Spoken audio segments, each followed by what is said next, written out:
So how are you doing, Gene? I'm good. How are you? Well enough, in an age of diminished expectations. I'm doing my best. Okay. The Um, semester's over here at Villanova. I see you've had the maid in. Yeah, excuse me for this. Yeah, the mess behind me is because of some problems. Um, yeah, we've been having with some of the plumbing. I had to move stuff into this room. I thought your domestic staff might have been deported or something. Well, okay, I don't want to talk about that, but in any event, that is one hell of a hoodie. I Thank have you. Yeah, I hopped down to Peru over the weekend and came back with. Um, no, thank you. And you weren't stopped by the United States Air Force on your way down to Latin America? No, but I did seize an oil tanker on the way You did. back. Yeah, I figure You- since piracy is now legal, as far as we're concerned, I might as well stock up for the winter. Um, yeah, no, I think I got this at a local co-op. I have a few of them, and you can go buy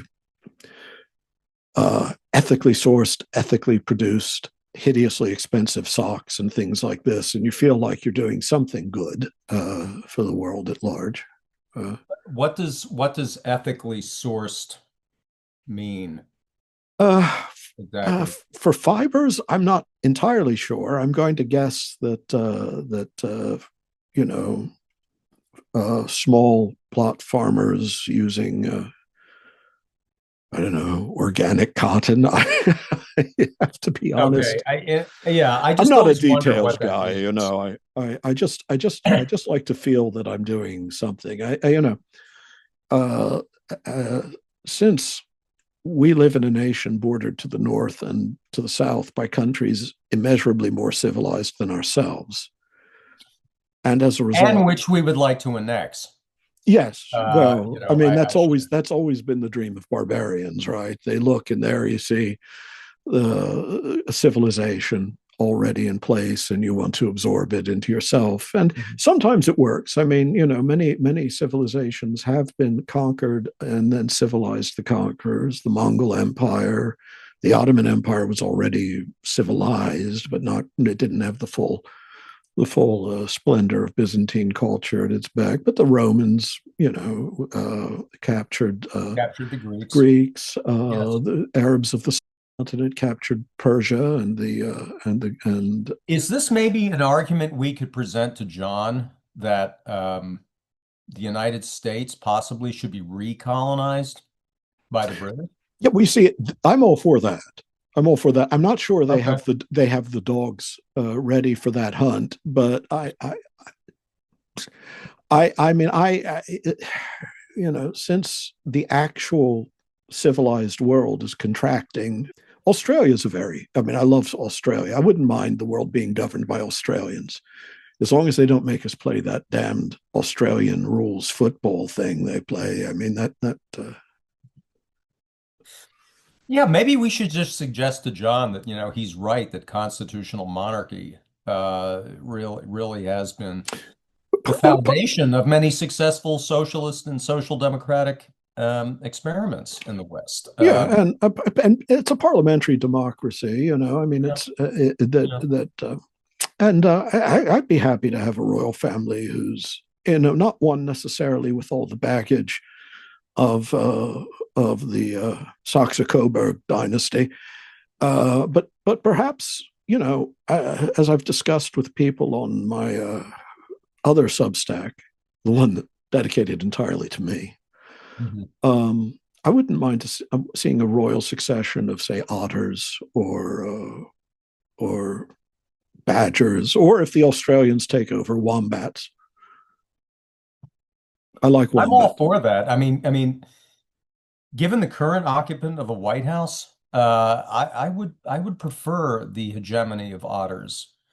Oh God, Uh, yes. Have you? They're just, the most delightful creatures on earth, you sweet as know, can be. my God, to this utter ogre that we have now. Um, The yeah. ochre ogre. There's a good way. Uh-huh. The ochre ogre, yes. Well, So. So, what do you want to talk to John about? This is a teaser, which we will append, I suppose, to the beginning of the conversation, but I might Right. put out a day or two early on its own, Right. just to whet the appetite. What do you So want to? I wanted to talk to him about what he's been saying and writing about post-liberalism, Yeah, what he has to say about people like Patrick Deneen and Adrian Vermeule and critics of post-liberalism like John Gray and others, uh, and to talk to him also about socialism, Christian socialism. Uh, cricket. yeah, When we get to cricket, he and I will go off on a tangent, and you can I think we agreed since we're filming. at that point, that's when I will get whiskey, I think, for the morning. Yeah, I think we should explain that there was a suggestion by John, who will of course be talking to us at 3 p.m. his time, that we should Yes, all have some champagne and cigars ready. yes. It will be 10 a.m. here, and I think you said, what was it, mimosas? What is it you like in the morning? Oh, sometimes Rose and I like mimosa. I like a mimosa in the morning. So I said to John, "Yeah, champagne would be fine with me." But then you suggested whiskey, Yeah, because I think there's and something degenerate about champagne in the morning. uh, I mean, okay, let's be I'll honest. listen. I'll own my debauchery. So I'll own you your know, debauchery too. if you if you would Is there any if you profit would in it? I prefer mean, do whiskey. you turn a buck? Well, listen, Christopher Hitchens once said that he often started the day with Johnny Walker Red, and he called it the breakfast of champions. That's right. So I figure, why not us? Yeah, no, I mean it should be a Aren't light we whiskey. champions? If we're going with single malts, I suggest Dalwhinnie because it's the Oh, lightest and most floral of the okay, single malts I like. okay. If we're going American, I would say bourbon. It's better on breakfast cereal. Uh, Maker's Mark, Maker's Mark, barrel aged ideally if for 14 years. Mhm, But if you mhm. you know, I'm not that much of a stickler. Well, I am going to go to the grocery store later after this talk, so there's a state store nearby, so I'll check that out. Right. Well, I do think when we talk to John about this, you'll find that this, I'm going to guess, knowing John well, but also able to interpret those furrowed brows and those anguished looks that appear on his face when these topics come up. That he's somewhat unhappy with how the language of post-liberalism has drifted so far into the territories of the right wing. It's sort of like it's Mhm. reminiscent of what has been done again and again to people like Alistair McIntyre and having their work. Right. I mean, I believe that earlier you mentioned Patrick Deneen. He Yes. lives a minute up the road from me, by the way. So if you want me to say hello to him for you sometime, I can. I don't. If my arm is still that strong, I don't know how far I can heave a brick towards a window, but I okay. Let's see, now I'm making I'm making remarks about a semi colleague and a neighbor. Um, he's got I think Venetian lions on pillars on his lawn, little ones, and there's often an American flag flying there. And I've always thought this is hilarious. The sort of juxtaposing the iconography of an advanced civilization and the iconography of a pit of absolute barbarism in this way. I mean, this, of course, I of course entirely agree with the belief that America, as I don't even remember who the quip is usually attributed to Oscar Wilde, but that means it was probably stolen from Whistler. That America, is a nation that sort of miraculously passed from barbarism to decadence without an intervening period of civilization. Um, I love that.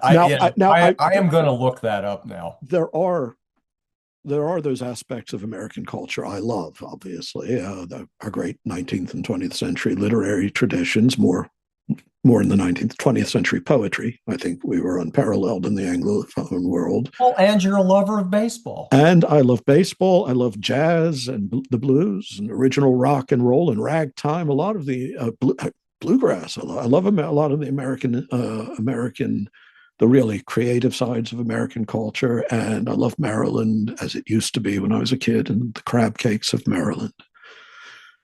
But America on the whole has never really commanded that warm throb of affection that a true patriot feels kindled from the moment of his childhood, and just burning away with the Deneen-like persistence there at the center of his being, telling him, those people are strangers, we should kick them out.